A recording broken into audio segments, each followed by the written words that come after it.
بسم اللہ الرحمن الرحیم۔ السلام علیکم۔ یہ پارٹ 6 ہے۔ کتاب شکست کی فتح، مصنف طاہر جاوید مغل، آواز فاطمہ شفیق، پیشکش بک شیئر پاکستان آڈیو لائبریری۔ دیگر معلومات اور کتابوں کے لیے آپ رابطہ کر سکتے ہیں ہمارے واٹس ایپ نمبر 0333249573 یا پھر 0300291960 پہ محمد اظہر لطیف سے۔ ناول کے کل صفحات 92 ہیں، تو آئیے سنتے ہیں پارٹ نمبر 6 صفحہ نمبر 40 سے۔ یہ جو کھلاڑی اور فنکار وغیرہ ہوتے ہیں ذوالقرنین، ان کے ذہن میں ایک بار جو کیڑا گھس جائے وہ آسانی سے نہیں نکلتا۔ خود کو خراب کر رہی ہے، اتنی پیاری ہے، اتنے اچھے گھر سے، مگر خود کو مصیبتوں میں پھنسا رہی ہے۔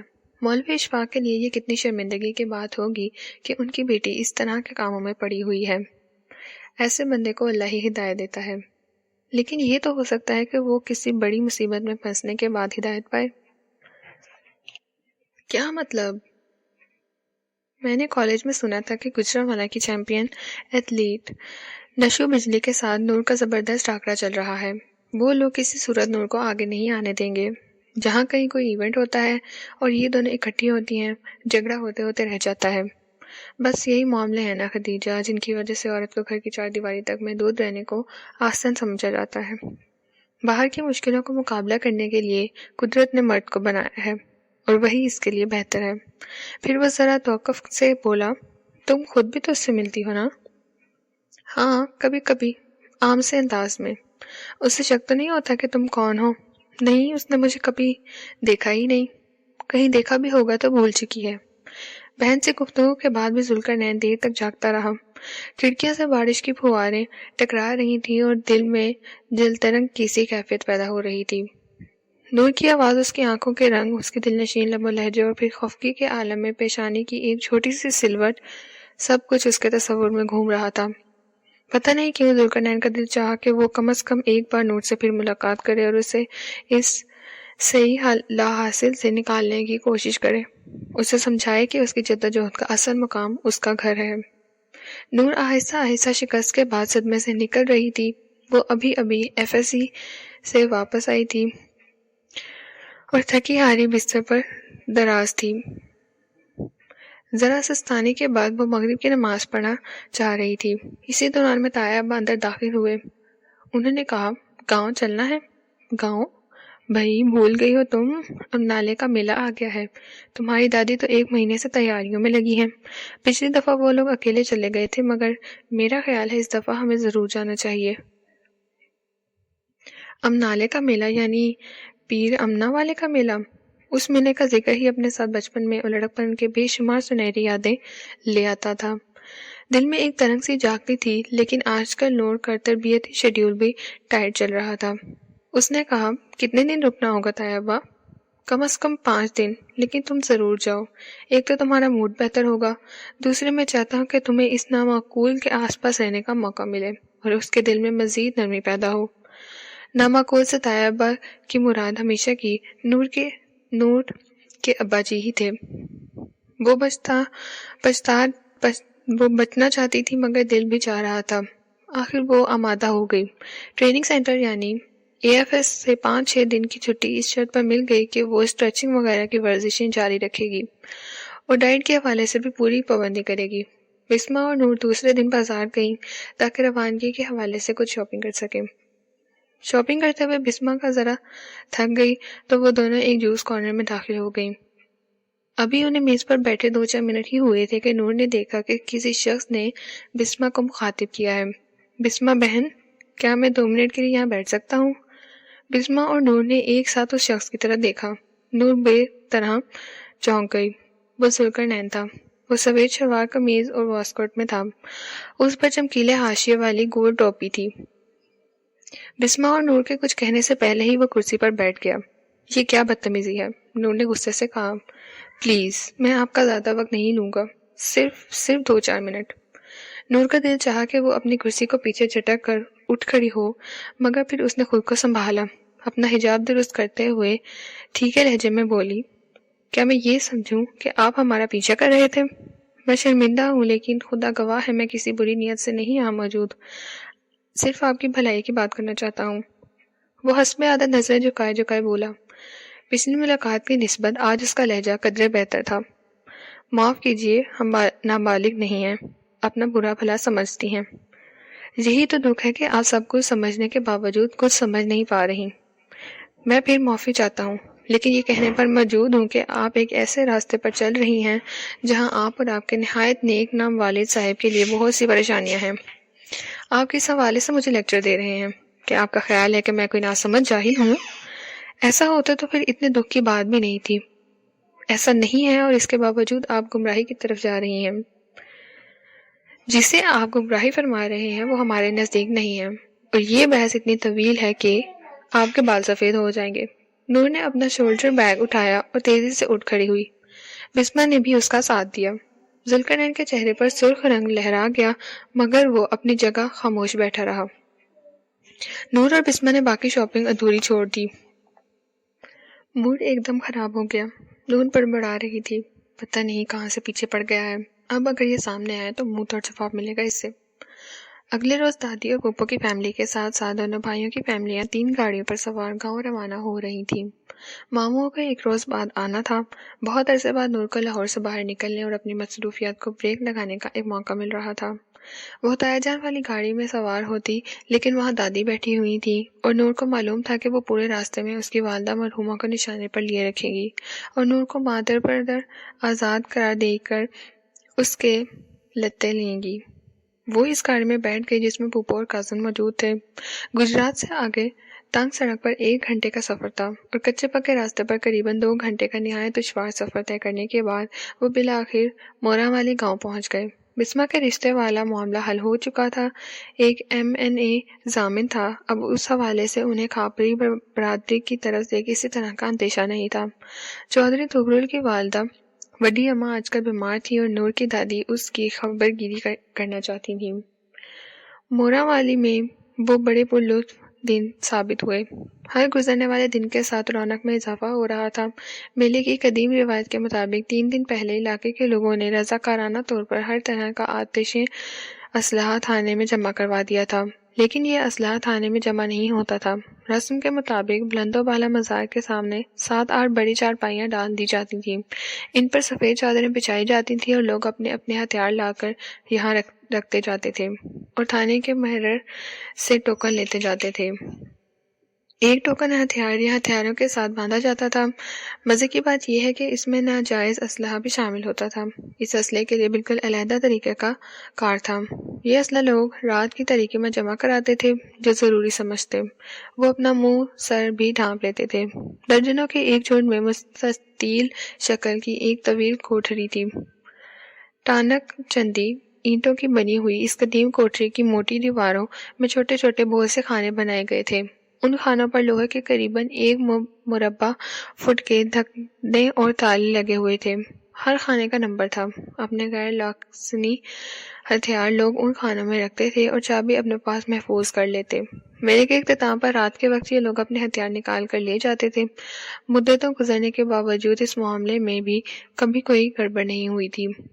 ہر شخص اپنے مالک کی کچھ خبر کی ہتھیار لے جاتا، اور اگر پولیس کو ناجائز اسلحے کے مالک کی جب خبر ہوتی جاتی تو مطلق بازار باز پرس نہیں کی جاتی۔ یہ سب اس میلے کی بے مثال اور انوکھی روایات تھی، یعنی غیر قانونی کام بھی بے حد ایمانداری کے ساتھ۔ اس حوالے سے لوگوں کے عقیدے اتنے پختہ تھے کہ کوئی انحراف کرنے کا سوچ بھی نہیں سکتا تھا۔ میلے کے 7 روز میں علاقے میں کوئی لڑائی جھگڑا نہیں ہوتا تھا، حتیٰ کہ چوری، رسہ گیری اور جیب تراشی کی چھوٹی موٹی وارداتیں بھی ناپید ہو جاتی تھیں۔ یہ تھا امنا والے کا میلہ۔ نور اور فیملی کے دیگر بڑوں نے اپنی ساری سنہری یادیں تازہ کیں۔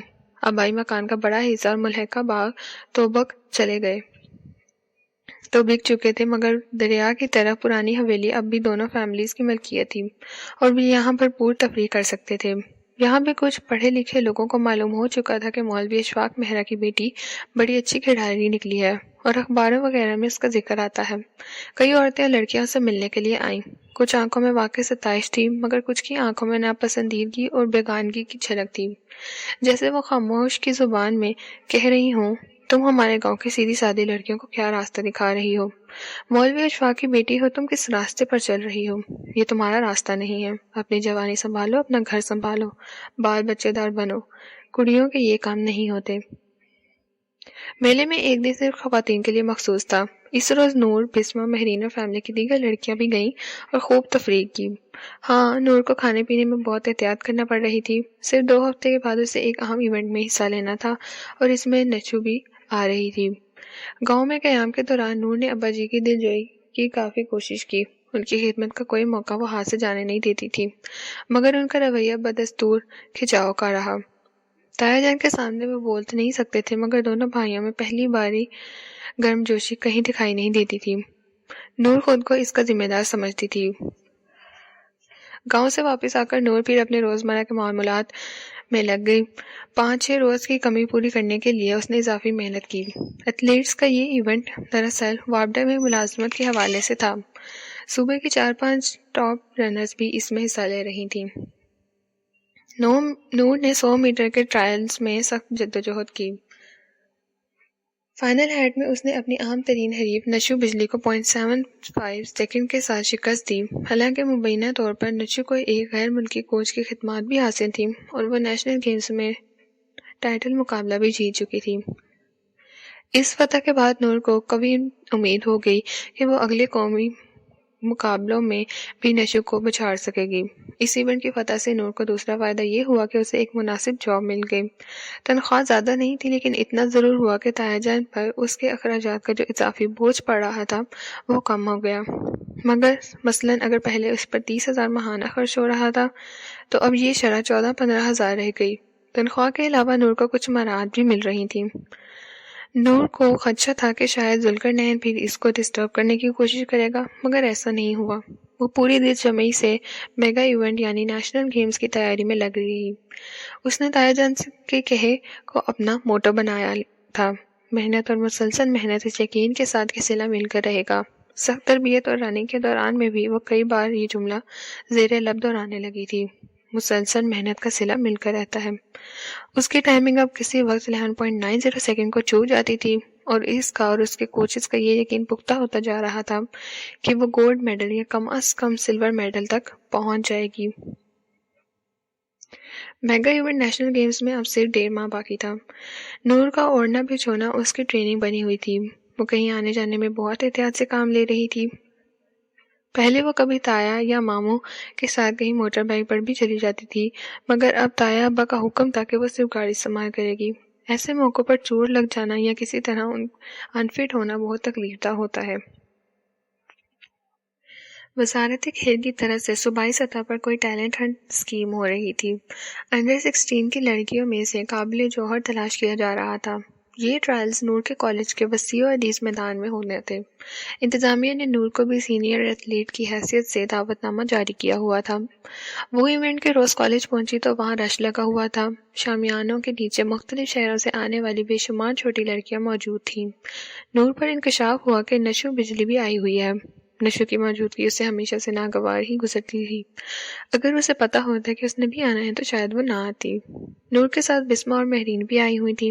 بسمہ حسب معمول برقعے میں تھی۔ تقریب میں ایک موقع پر وہی ہوا جس کا نور کو خدشہ تھا۔ نشو کی سپورٹرز نے ہلڑ بازی شروع کر دی۔ بسمہ کو ڈاکو کہا گیا کیونکہ اس نے برقع پہن رکھا تھا۔ نور کو دیکھ کر پینڈو پینڈو کے نعرے لگائے گئے اور بات صرف فوٹنگ تک ہی نہیں رہی۔ ہجوم میں سے کسی لڑکی نے پیچھے سے ہاتھ بڑھایا اور نور کا اسکارف کھینچ کر اتار دیا۔ یہ بدتمیزی مہرین سے برداشت نہیں ہوئی۔ اس نے اس لڑکی کو دیکھ لیا اور اس کے بال کھینچے۔ ان لوگوں کو تو شاید بہانا ہی چاہیے تھا۔ ایک دم لڑائی شروع ہو گئی۔ کئی لڑکیاں مہرین اور بسمہ پر پل پڑیں۔ بسمہ کا برقع پھٹ گیا اور وہ گر گئی۔ بسمہ اپنی چھوٹی بہن کے برعکس بالکل دھیمی مزاج اور دبلے جسم کی تھی، ٹھیک سے دفاع بھی نہ کر سکی۔ اپنی بڑی بہن کو یوں بے بس دیکھ کر نور تماشائی کیسے رہ سکتی تھی؟ وہ ان لڑکیوں سے بھڑ گئی۔ نشو چلاتی ہوئی اس کی طرف بڑھی۔ نور نے اسے گھما کر کرسیوں پر دے مارا۔ اسی دوران میں ایک ہٹی کٹی لڑکی کے ہاتھ میں کسی ٹوٹی ہوئی کرسی کا پایا آ گیا تھا۔ وہ نور پر چپٹی اور تاک کر اس کی ٹانگ کو نشانہ بنایا۔ مضبوط لکڑی کے پائے کی وہ 2-3 شدید ضربیں نور کو لگیں۔ نشو کی حمایتیوں کی تعداد زیادہ تھی۔ صاف محسوس ہوا کہ انہوں نے یہ سب پلاننگ کے ساتھ کیا ہے۔ یہی موقع تھا کہ جب نور نے خدیجہ کو دیکھا۔ اس کا گلابی اسکارف تیزی سے قریب آ رہا تھا۔ وہ اسلام معاشرہ کے فیمیلو ونگ کی جنرل سیکرٹری تھی۔ اپنی ساتھیوں کے ہمراہ وہ حملہ ور لڑکیوں پر جھپٹی۔ 1-2 منٹ کے لیے ٹھیک ٹھاک مارا ماری ہوئی۔ کئی لڑکیوں کی چوٹیں آئیں، پھر نشوں کی سپورٹرز پسپا ہو گئی۔ کالج کی انتظامیہ اور گارڈ وغیرہ بھی آ گئے اور دونوں گروپوں کو ایک دوسرے سے دور کر دیا۔ نور کو سب سے پہلے اپنی ٹانگ کی فکر ہوئی۔ اس نے ٹانگ پر وزن ڈالا اور پھر چل پھر کر دیکھا۔ چوٹ ابھی گرم تھی، اسے کوئی خاص دشواری نہیں ہوئی۔ بہرحال گھٹنے کے پاس ایک بڑا نیل نمودار ہو چکا تھا۔ اس میں تھوڑا سا خون بھی رسا تھا۔ اس نیل کی موجودگی ظاہر کر رہی تھی کہ ہنگامے میں جان بوجھ کر نور کو نشانہ بنانے کی کوشش کی گئی ہے۔ اس واقعے پر میڈم فرحانہ اور ڈپارٹمنٹ کے اسپورٹس ہیڈ نے شدید رد عمل ظاہر کیا۔ نور کو چوٹ لگانے والی لڑکی پوائنٹ آؤٹ ہو گئی تھی۔ نور کے اساتذہ کا خیال تھا کہ نشو اور اس لڑکی کے خلاف باقاعدہ FIR درج کرائی جائے، مگر پھر فونز کی گھنٹیاں بجنا شروع ہو گئیں۔ گجرانوالہ سے 2-3 بااثر افراد کی کالیں بھی آ گئیں۔ مختلف ذریعوں سے ڈپارٹمنٹ کے ہیڈ کوارٹر کو بھی اپروچ کر لیا گیا۔ اندازہ ہوا کہ معاملہ صلح صفائی پر ختم ہوگا۔ ویسے بھی نور کسی شدید چوٹ سے بچ گئی تھی۔ میڈم فرحانہ اسے اپنے ساتھ لے کر آرتھوپیڈک ہسپتال پہنچی۔ اس کی ٹانگ کے ایکس رے وغیرہ کی اور تسلی ہونے کے بعد اسے ضروری ٹریٹمنٹ کی دی گئی۔ ڈاکٹرز نے اسے 3-4 روز مکمل آرام کا مشورہ دیا۔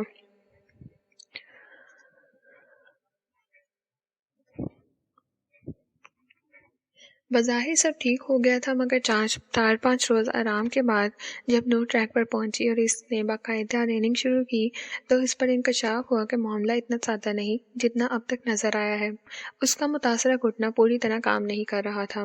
یہ وہی گھٹنا تھا جس پر شروع میں کھچاؤ محسوس ہوا کرتا تھا، مگر بہترین فزیکل ٹریننگ سے یہ کھچاؤ ختم ہو گیا تھا۔ اب اس سخت چوٹ نے اس کھچاؤ کو دوبارہ نمودار کر دیا تھا۔ یہ بڑی تکلیف دہ صورتحال تھی۔ 4-5 روز تک تو نور نے کسی کو کچھ نہیں بتایا۔ اس نے یہ امید پالی تھی کہ شاید دوڑنے سے اور روٹین میں آنے سے گھٹنے کی حالت بھی معمول پر آ جائے گی، مگر ایسا نہیں ہوا۔ تکلیف میں کمی کی بجائے اضافے کا احساس ہوا۔ وہی صورتحال کو مزید راز نہ رکھ سکی۔ ڈپارٹمنٹ کی کوچ اور مینیجر وغیرہ بھی آگاہ ہو گئے۔ ایک بار پھر اس کی چوٹ اور ٹریٹمنٹ کا سلسلہ شروع ہو گیا۔ ہڈی میں ہیئر لائن فریکچر کا اندیشہ ہو تو CT اسکین وغیرہ سے دور ہو گیا، مگر 1-2 مسل متاثر تھے۔ تفصیلی معائنے کے بعد محکمے کے ڈاکٹر صاحب نے کہا، مس نور، آپ کو کم از کم 2 ہفتے مکمل آرام کرنا پڑے گا۔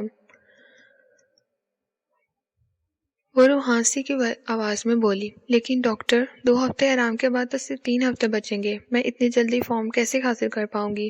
تو پھر آپ میرا مشورہ مانیں، ان مقابلوں سے دستبردار ہو جائیں۔ جلد بازی کر کے آپ اپنے کیریئر کو خطرے میں ڈال دیں گی۔ یہ الفاظ برق کی طرح نور کے حواس پر گرے۔ نہیں، میں یہ نہیں ہونے دوں گی، وہ دل ہی دل میں پکار کر بولی۔ ڈاکٹر صاحب کہہ رہے تھے، مس نور، ابھی آپ کی عمر 22 سال ہے، آپ کو زیادہ پریشان ہونے کی ضرورت نہیں ہے۔ آپ آئندہ سال قوی ایونٹ میں بھرپور حصہ لے سکتی ہیں، اور جہاں تک میرا تجربہ کہتا ہے، ہو سکتا ہے کہ آپ بہترین کارکردگی دکھا سکیں۔ اوہ نو، اس نے کرب کے عالم میں دائیں بائیں سر ہلایا۔ وہ تو ایک دن گن کر گزار رہی تھی، اور ڈاکٹر صاحب 1 سال کی بات کر رہے تھے۔ میڈم فرحانہ بھی وہاں موجود تھی۔ انہوں نے کہا، ڈاکٹر صاحب، اس کی باڈی میں ریکوری کی زبردست صلاحیت ہے۔ مجھے امید ہے کہ 10-12 روز کے مزید آرام سے یہ فٹ ہو جائے گی۔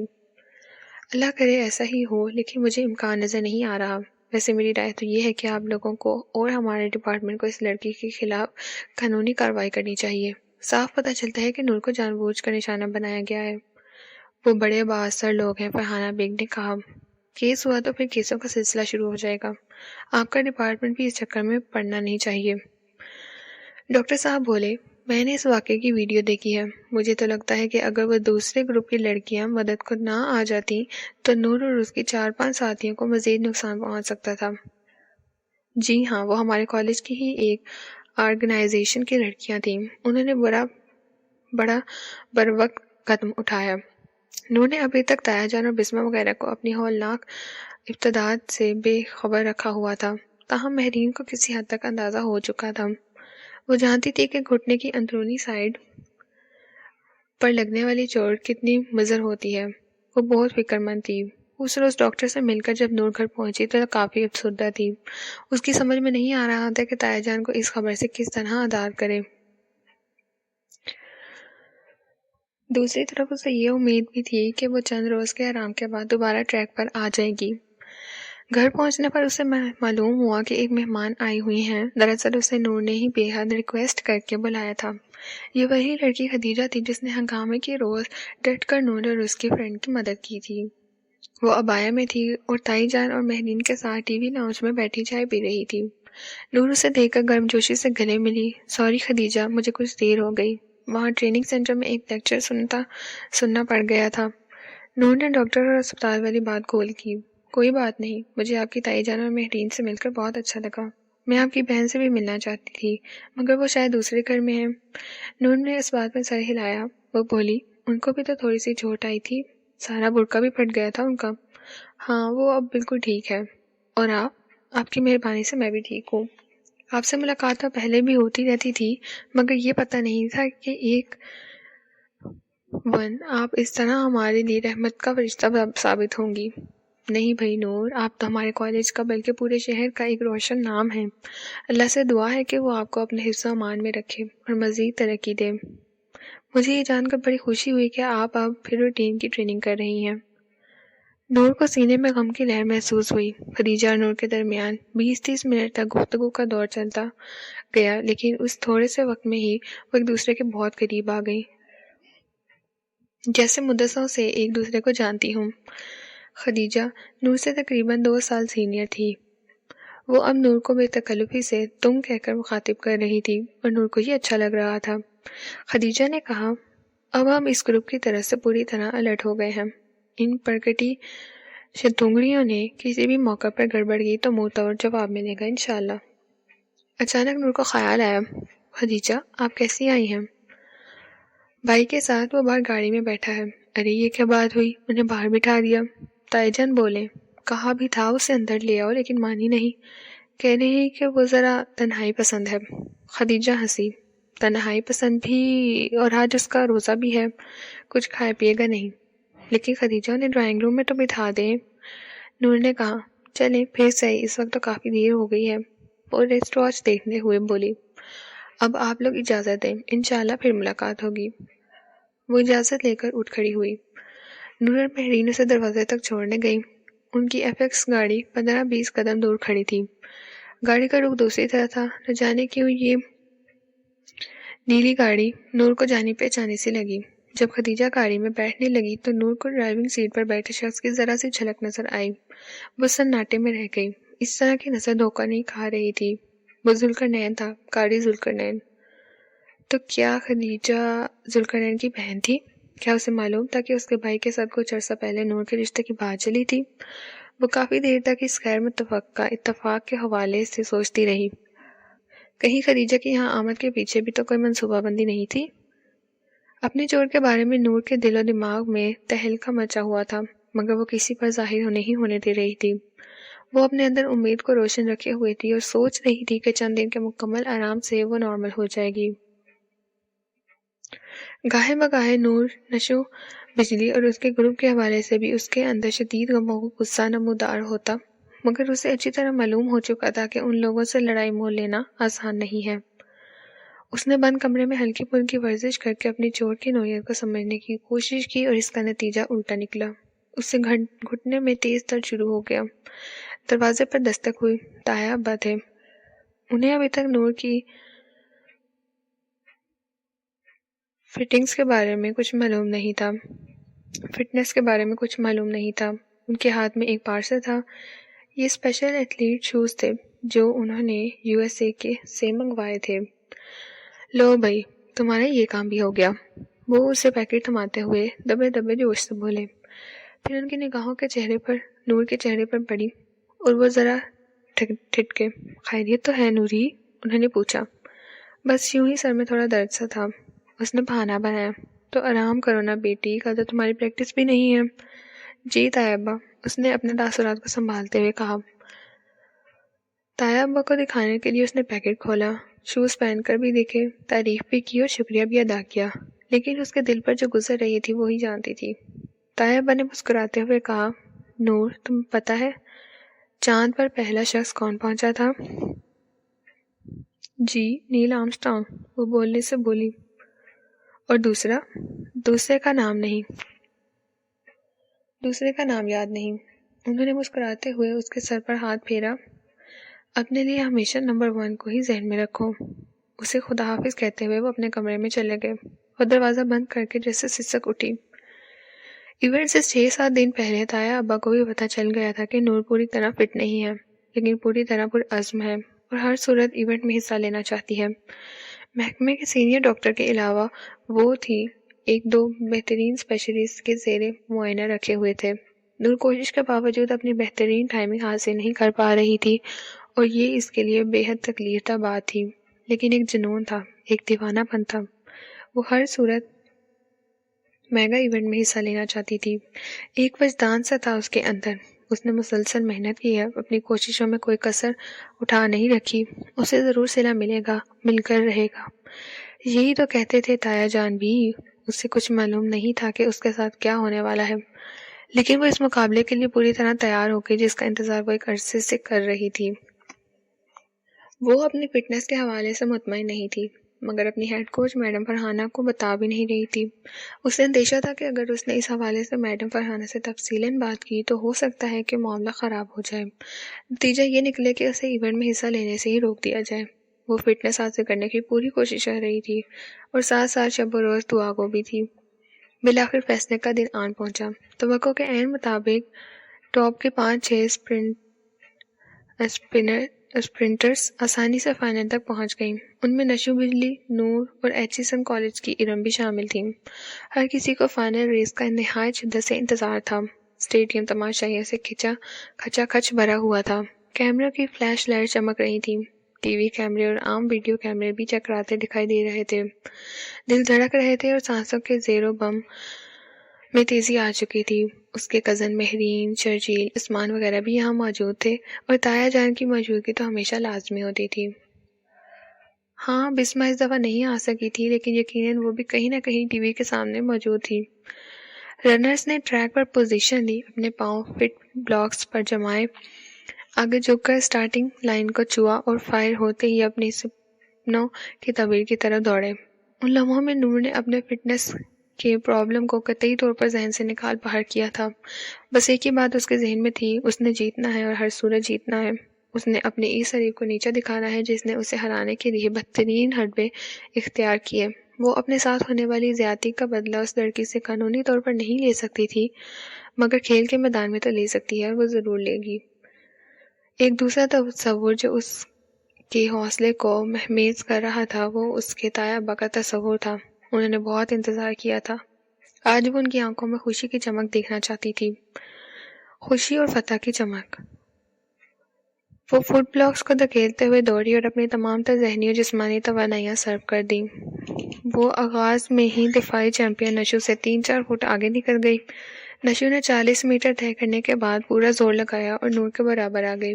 وہ آج پھر آگے بڑھنا چاہتی تھی، مگر نور نے تہیہ کیا ہوا تھا کہ اپنی لیڈ برقرار رکھے گی۔ تماشائیوں کے شور سے پورا اسٹیڈیم گونج رہا تھا اور پھر یک زمین و آسمان نور کی نگاہوں میں کھو گئے۔ اس کے پاؤں زمین پر نہیں تھے۔ اس کے ایک گھٹنے میں ایسی شدید ٹھیس اٹھی جسے ایسے کسی نے ٹانگ میں دہکا ہوا نیزہ اتار دیا ہو۔ پھر شاید وہ 1-2 نہیں کئی پلٹیاں کھا گئی تھی۔ وہ فنش لائن سے 25-30 میٹر پہلے ہی گر چکی تھی۔ کئی سیکنڈ تک تو اسے پتہ ہی نہیں چلا کہ اس کے ساتھ کیا ہوا ہے۔ دل و دماغ یقین نہیں کر پا رہے تھے، مگر نگاہوں کو کیسے جھٹلایا جا سکتا ہے۔ وہ اسپرنٹرز کو عقب سے دیکھ رہی تھی اور فنش لائن پار کر چکی تھی۔ نشو بجلی کے دونوں بازو بے ساختہ فضا میں اٹھ گئے تھے۔ وہ اپنے بازوؤں اور اپنی انگلیوں سے وکٹری کے نشان بنا رہی تھی، بھاگتی چلی جا رہی تھی جیسے ہواؤں میں اڑ رہی ہو۔ نور اپنی جگہ پڑی رہی۔ وہ کیسے اٹھتی؟ مردے بھی کہیں اٹھتے ہیں۔ ان لمحوں میں وہ مردہ ہی ہوتی تھی۔ انتظامیہ کے چرد مرد و زن اس کی طرف لپکے، فی میل درکر لے اسے بازوؤں سے تھام کر اٹھایا۔ وہ ایک ٹوٹی ہوئی شاخ کی طرح تھی، وہیں ٹریک پر بیٹھی رہی۔ اس کی کوہنیاں اور گھٹنے بری طرح چھل گئے تھے، ان میں آگ بھری ہوئی تھی۔ اس نے آنکھیں بند کر لیں اور اپنا سر گھٹنوں میں دھیر ڈالا۔ وہ کچھ دیکھنا نہیں چاہتی تھی مگر سننا چاہتی تھی۔ اس نے سنا تھا کہ آسمان لوگوں کو نکل لیتا ہے یا زمین پھٹ جاتی ہے اور وہ اس میں سما جاتے ہیں۔ شاید وہ بھی کسی ایسی ہی انہولی کے منظر میں تھی۔ اس وقت جس منظر کی دید کا خوف اسے سب سے زیادہ ہانٹ کر رہا تھا وہ تایا جان کے ہلدی رنگ چہرے کا منظر تھا۔ اس نے اپنی آنکھیں مزید مضبوطی سے بھینچ لیں۔ صفحہ نمبر 46 کا پارٹ 3 اختتام پذیر ہوتا ہے۔ ناول شکست کی فتح کا بقیہ حصہ پارٹ 7 میں سماعت فرمائیے۔